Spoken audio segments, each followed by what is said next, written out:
garlic, maple syrup. A lot of the things that, a lot of recipes and styles of foods that I've really been inspired by and cook are fermentation. I like to do a lot of fermentation, whether it's sauerkraut or kimchi or kombucha, miso paste. A real simple one that people can do that I think is just a real home run of like you can kind of be surprised on how much you end up putting it on. And there's two different ways you can do it. So it's really simple. It's just garlic and maple syrup. You can also use honey, but for this application, I'm going to use maple syrup.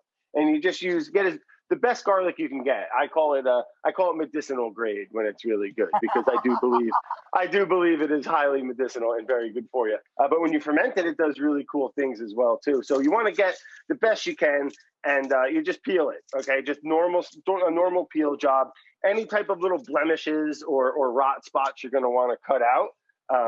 But for the most part, you just want to pick a nice hearty piece. And I don't go crazy peeling it like with a bowl or anything. I just nip off the little wooded section, that little, but the little nubber.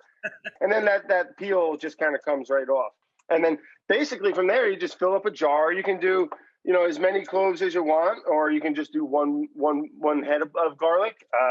That's up to you. You can, if you want to make a quart-sized container, by all means. So yeah, you can fill this up as much as you want with garlic, and then it's from there you just top it off with your maple syrup. And then how long does that set? Depending on how warm it is, just like all fermentation, it is driven by the climate, how warm it is. So if it's warm, if it's 90 degrees, this thing's going to be very active. It's going to take off. It's going to be bubbling all over the place.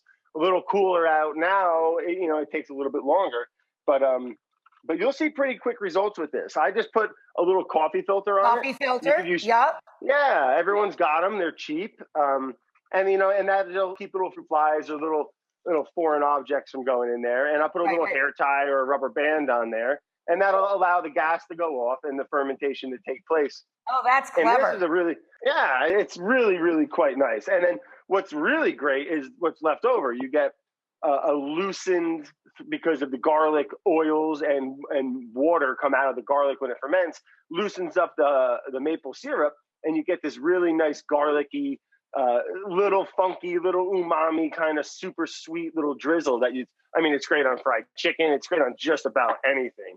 But the book is just beautiful.